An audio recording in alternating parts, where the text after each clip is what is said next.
2005년 프랑스 공영방송 프랑스2는 시대를 초월한 위대한 프랑스인 100인을 선정했습니다. 무려 2위와 4위를 과학자가 차지했는데요. 부럽다. 4위는 바로 방사능 분야의 선구자이자 노벨상 이관왕 퀴리 부인 마리 퀴리입니다. 이런 마리 퀴리를 제치고 2위를 차지한 프랑스 과학자, 바로 오늘의 주인공 루이 파스테르입니다. 아니, 우유업계의 대가 형님이 퀴리 부인보다 순위가 높다고? 네, 우유 안에만 가두기에는 너무나 큰 인물입니다. 그래서 오늘 봉인 해제, 미생물학의 기초를 다진 미생물계의 타노스이자 프랑스가 가장 사랑한 과학자 루이 파스테르 한번 알아보겠습니다. 파스테르는 일생을 미생물 연구에 몸바친 과학자입니다. 파스테르는 그야말로 죽을 때까지 미생물만 때려잡다 생을 마감하게 되는데요. 그에게 덤빈 것 중에 몸성한 것이 하나 없습니다. 광견병, 바이러스, 콜레라, 탄저균 모두가 파스테르의 손에 쓰러졌습니다. 어벤져스에 타노스가 있고 골목식당에 뿌노스가 있다면 미생물계에는 파노스가 있었습니다. 파노스의 일생에 대해 한번 볼까요? 루이 파스테르는 1822년 12월 27일 프랑스 돌이라는 작은 마을에서 태어났습니다. 가난한 가죽 가공업자의 아들로 태어난 파스테르는 어린 시절에 미술의 소질이 있었다고 합니다.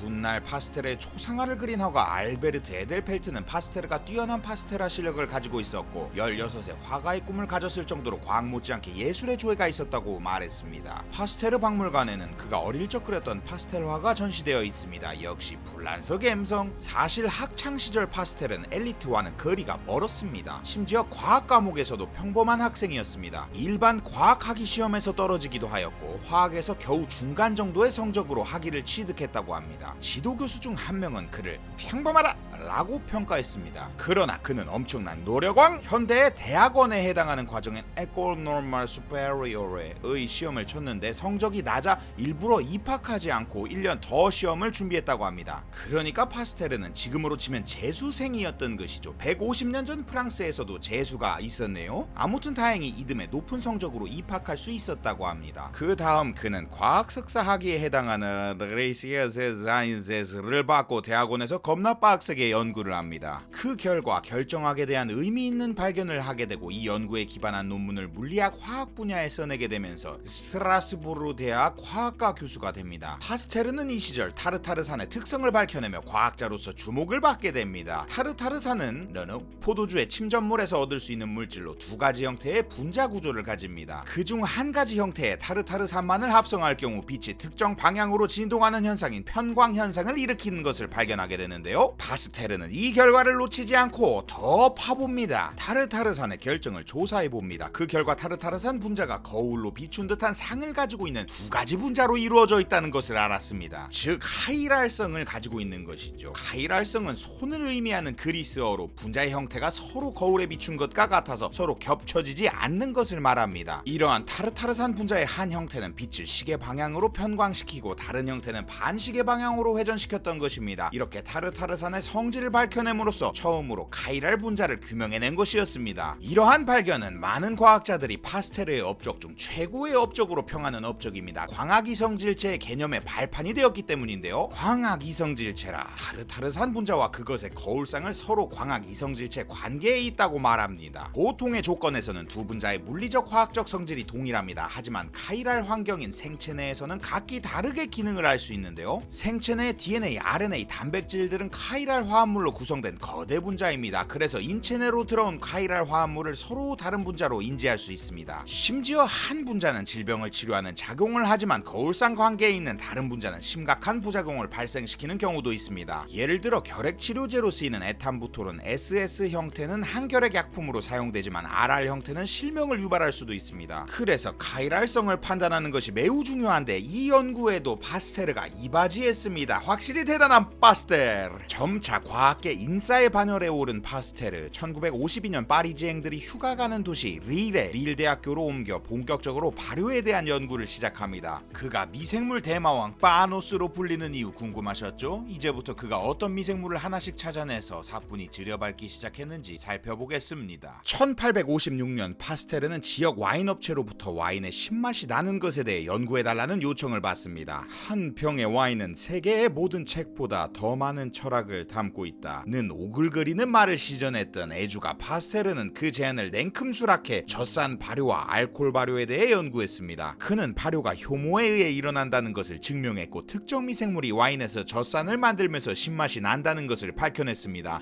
보수가 두둑했겠네요. 그리고 파스테르는 효모가 공기 중으로 노출되었을 경우 산소에 의해 발효 과정이 억제되는 현상을 발견하게 되는데요. 이 현상에 파스테르 효과라는 이름을 붙입니다. 발효주를 만들 때 뚜껑을 꼭 닫는 이유가 바로 여기 있었습니다. 술을 사랑한 파노스, 여기서 멈추지 않습니다. 미생물이 맥주나 우유 같은 발효 음료를 오염시킬 수 있다는 것도 알아냈습니다. 그래서 빡친 애주가 파노스, 미생물들을 그대로 둘 순 없겠죠? 술을 지켜줄 공법까지 개발합니다. 이름하여 파스테라이제이션. 파스테르 살균법은 우유 같은 액체를 60도에서 80도의 온도로 여러 번 규칙적으로 뜨뜻하게 데펴 미생물이나 곰팡이를 지속적으로 괴롭혀 지려밟는 방법으로 저온 살균법으로도 불립니다. 왜 이리 잔인하게 여러 번 괴롭히느냐? 파스테르 공법은 미생물을 싸그리 죽이는 멸균법이 아닌 살균법으로 모든 미생물을 죽이지는 못합니다. 완전 고온으로 가열하면 모든 미생물을 죽일 수 있으나 음료 내에 있는 유익한 성분들도 변질될 수 있죠. 예를 들어 우유에 있는 카제인 단백질은 고온에서 변성됩니다. 하지만 60도, 80도에서 가열하는 저온 살균법으로는 카제인 단백질이 변성되지 않습니다. 그래서 파스테르 저온 살균법은 상대적으로 낮은 온도에서 미생물의 번성을 막으면서 유익한 성분을 지킬 수 있는 효율적인 살균법입니다. 안 좋은 균들은 죽이고 좋은 영양분은 살리고 무조건 반 죽여버리는 타노스의 핑거스냅보다 파노스의 핑거스냅이 더 좋아 보입니다. 파스테르 공법은 우유, 맥주뿐만 아니라 주스, 생수, 꿀, 수프, 사이다, 아이스크림, 버터 등 액체나 반액체 식품에 많이 적용되고 있습니다. 무려 150년 전에 사용되기 시작한 방법이 현재까지 사용되고 있으니 역시 inevitable balance.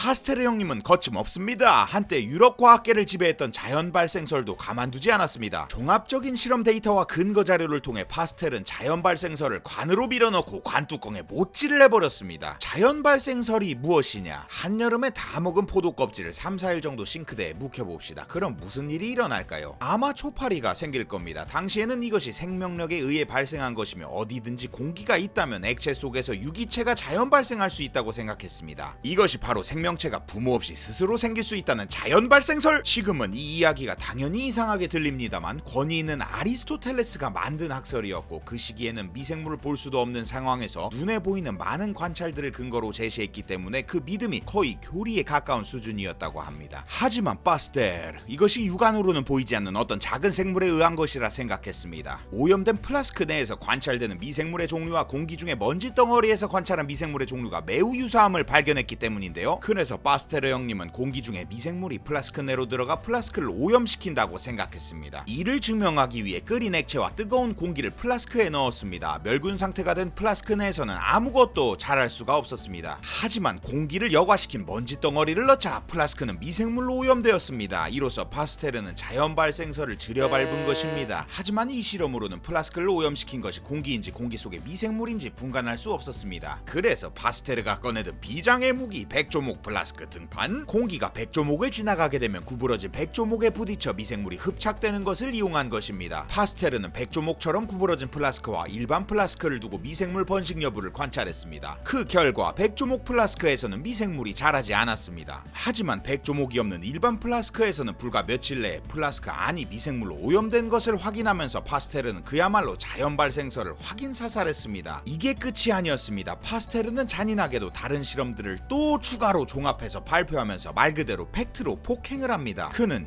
자연 발생설이라는 교리는 치명적인 간단한 실험에 의해서 다시는 회복되지 못할 것 이라고 자연 발생설의 사망 선고를 내렸습니다. Inevitable balance. 네, 자연 발생설은 파스테르에게 호되게 얻어맞고 사장되었습니다. 파스테르의 이러한 엄밀한 실험 설계와 논리적인 사고는 많은 과학자들에게 깨달음을 주었다고 합니다. 마지막으로 알려드릴 파노스의 필연적인 업적, 인류를 위한 백신입니다. 파스테르는 가까운 곳에서 발견되는 문제를 해결하기 위해 많이 노력했습니다. 그래서 우리의 친느님의 콜레라균에 대해 연구했습니다. 그러던 어느 날 파스테르는 조수에게 닭의 콜레라균을 접종하라 명령을 내리고 휴가를 떠나버렸습니다. 혼자 남겨진 조수도 보통이 아닙니다. 접종을 하다 말고 자신도 휴가를 가버립니다. 무려 한 달이나 쉬고 휴가에서 돌아온 조수 마저 병원균을 접종하려 하는데 그 사이에 방치되었던 병원균들이 비실비실대고 있던 것입니다. 병원성이 약해져 있었습니다. 그래서 이것을 닭에 투여하니 닭은 가벼운 증상만 겪고 회복이 되는 것입니다. 그 다음 이렇게 회복된 닭들에게 병원성이 강한 팔팔한 콜레라균을 투여했을 때 닭들은 놀랍게도 콜레라를 앓지 않는 것입니다. 즉 파스테르는 닭의 우두법을 시행한 셈이고 이 닭들은 콜레라에 대한 면역성을 얻게 된 것입니다. 파스테르의 이 방법은 현재 사용되는 약독화 생백신의 초기 버전인데요. 우리가 어릴 때 맞는 결핵 예방주사나 수두 백신이 약독화 과정을 거친 생백신입니다. 이 방법을 이용해 바노스는 광견병도 때려잡습니다. 광견병은 바이러스 유발 질병으로 당시 현미경 해상도로는 바이러스를 관찰할 수 없었기에 연구하기가 난감한 분야였습니다. 하지만 역시 바노스 여러 미생물들을 해치운 짬을 무시할 수 없었습니다. 바노스는 광견병에 걸린 토끼의 척수에서 얻은 바이러스를 건조한 환경에 두어서 독성을 약화시켰습니다. 어우 잔인한 바노스, 물을 안 주는 고문으로 바이러스의 병원성을 약화시킨 것이죠. 약화된 바이러스를 개에 주입한 결과 광견병에 걸리지 않는 개가 탄생하게 되었습니다. 그러던 어느 날 9살 소년과 부모가 파스테르를 애타게 찾아옵니다. 우리 아이를 치료해주세요. 파스테르는 고민이 많았습니다. 사실 그는 의사도 아니었고 50마리의 개에게 한 실험이 전부였기 때문에 바로 소년에게 치료를 진행하기에는 굉장한 리스크가 있었습니다. 하지만 리스크를 감당하고 의사와 상의해 소년을 치료하기로 결심합니다. 광견병에 걸린 소년은 13번의 접종을 진행하였고 결국엔 치료되게 됩니다. 역시 inevitable bounce. 이후 세계 각지에서 광견병을 치료하기 위해 파스테르에게 찾아오게 되었고 파스테르는 300명이 넘는 사람의 광견병을 치료합니다. 여러 사람에게 맛난 술과 우유를 만들게 해준 파스테르가 사람의 생명까지 구하며 국가적 영웅으로 추대되기 시작했습니다. 바노스는 멈추지 않습니다. 탄저균에 대해서도 백신을 적용했고 포도상구균, 연쇄상구균에 대해서도 연구했습니다. 또한 누에병에 대해 연구하여 위기의 프랑스 누에 산업을 구해내었습니다. 이런 명성을 가지고 1887년 설립한 파스테르 연구소는 현재까지 명맥을 유지해오고 있습니다. 말라리아 원충을 규명한 알퐁스 라브랑, 항체와 보체에 대해 밝혀낸 질 버디, 오페론에 대한 연구를 한 프랑스와 자콥 등 10명의 노벨상 수상자를 배출해내었습니다. 하지만 이렇게 대단한 파스테르도 연구에 한평생 힘쓴 나머지 정작 그의 건강은 잘 돌보지 못했습니다. 1868년 불과 46세의 나이로 이 많은 업적을 만들고 파스테르는 뇌졸중으로 쓰러집니다. 천만다행으로 병상에서 일어나 연구를 지속했지만 약 30년 뒤 또다시 뇌졸중으로 쓰러지게 되면서 1895년 9월 28일 77세의 나이로 생을 마감하게 됩니다. 그의 장례는 프랑스 국장으로 치러졌고 유해는 처음엔 노트르담 대성당에 묻혔고 지금은 파스테르 연구소에 있다고 합니다. Oh inevitable 바노스, 그는 우리에게 미생물을 이용해 맛있는 술을 만드는 법을 알려주었습니다. 그리고 그 당시에만 그에게 백신 치료를 받은 사람이 무려 2만 명에 달했고 그중 사망한 사람은 불과 100명이 채 되지 않았다고 합니다. 그가 기틀을 잡은 미생물학과 백신에 대한 지식은 지금 이 순간에도 수많은 사람의 생명을 살리는 위대한 선물입니다. 관찰이라는 영역에서 기회는 준비된 사람에게 온다 라는 말을 남긴 파스테르. 학창시절부터 엘리트는 아니었습니다만 항상 새로운 발견을 위해 준비하고 있었던 파스테르 덕분에 인류의 수명이 연장되고 생명과학은 더 빠르게 발전할 수 있게 되었습니다. 그를 더 이상 단순한 우유맨으로 가둬두지 않기로 하면서 과학자 열전 inevitable 바노스 파스테르 편 여기서 마치도록 하겠습니다. 이야기였습니다.